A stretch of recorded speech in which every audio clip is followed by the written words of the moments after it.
Thank you, Madam Chair, Vice Chair, members of the committee. Really appreciate the opportunity to share with you the results of this evaluation of Florida's education professional development system. As was stated, my name is Philip Folkert, and I'm the director of the Lastinger Center. And I'll go ahead and begin by just giving you a little bit of background in regards to the Lastinger Center. We are approaching 20 years of existence. We are in the University of Florida's College of Education, and we serve as a research and design hub that has been creating educational innovations in response to Florida's critical challenges in education. Most recently, we've been focusing our efforts on 3 critical milestones that are predictive of success, not just in school, but in life, and those being kindergarten readiness, 3rd grade reading proficiency, and algebra proficiency, and have created systems in support of those outcomes. What I'm here to tell you about today is an evaluation of Florida's education professional development system, and this was done as a statewide professional development redesign committee that was undertaken in 2016 and 17. It was supported with funding from the Bill and Melinda Gates Foundation and conducted in partnership with the Florida Department of Education, with significant input from then the late Dr. Brian Dassler. What we did was we pulled together the results of a series of state and national reports. The complete methodology for this study is featured within the report, which you can download on our website. To give you a quick overview of it, we gathered those reports and put them in connection with a survey that was conducted of Florida teachers and principals across the state. The survey was conducted among a representative sample of teachers to ensure that we had adequate representation of teachers early in their career, late in their career, teachers from all areas within the state. And so you can see the numbers. It was 590 Florida teachers, 292 Florida school leaders, and we were the Florida data partner within a national study entitled the Measure to Learn and Improve study.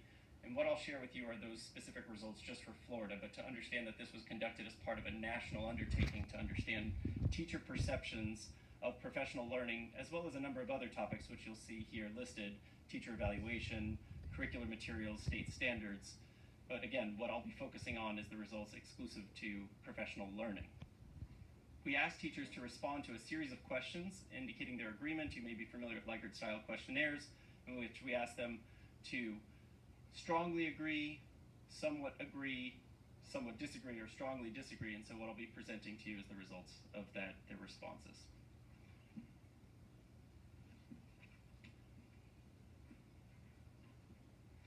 There were 5 key findings from the report. The first is that currently in the state of Florida, there really is a need for leadership and a vision around a professional learning system that is grounded in relevant data. We saw just 29% of teachers strongly agreeing that objective data of any kind were used to guide their professional learning activities in schools, which limits schools' ability to customize professional development that aligns with school improvement and teacher development needs. The second major finding is that largely teachers participate in one-size-fits-all professional development offerings. So 64% of teachers, a majority of teachers, indicated that they had no influence or little influence in determining the content of their professional development programs, and that there was a disconnect between the reality of what they did day to day within the classrooms and the professional supports that they were receiving. In fact, only 26% of teachers strongly agreed that their training helps them to do a better job in the classroom. Third is that the current status was that there are problems with the design and delivery of professional development. 64% of teachers indicated that their professional development experiences were simply a single series of a single experience or a single workshop with little or no follow-up. When we know from years of professional development research at this point that teachers, just like students, need to be engaged in sustained and ongoing coherent learning in order for us to actually change adult behaviors.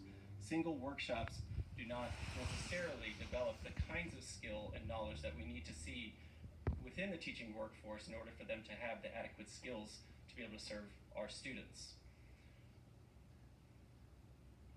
Our fourth finding was that the current system in professional learning is mainly focused on measuring performance, not necessarily improving performance.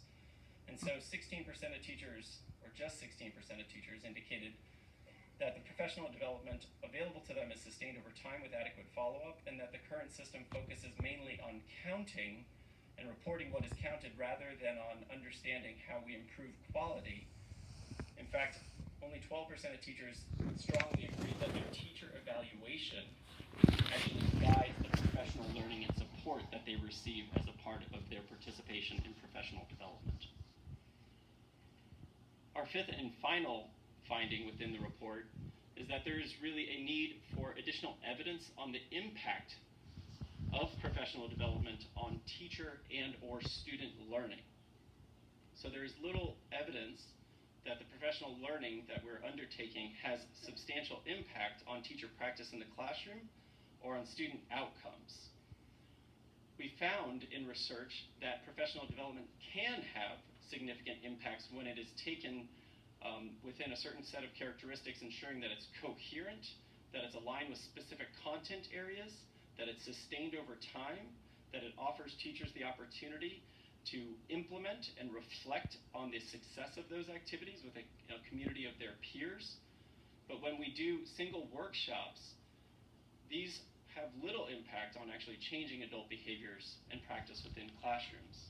And so school districts, which may spend as much as 5% of their overall budget, we haven't yet been able to see that teachers are giving high ratings to the quality of the professional development that they receive, and we attribute that largely to poor design and execution of those professional development offerings that don't align with the standards that we understand would have an impact on teacher practice and student outcomes. So that is the current status of things. We also presented in the report a set of recommendations, and so I wanted to share these with you.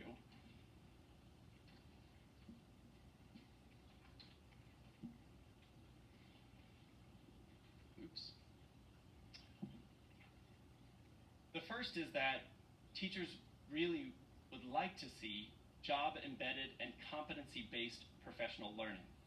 As you'll hear in the second presentation, Florida has a complete professional learning system which is focused on the creation of professional learning standards which define specific competencies in terms of the knowledge and skill that teachers are required to have in order to serve adequately in the classroom. These are not the challenge in our opinion.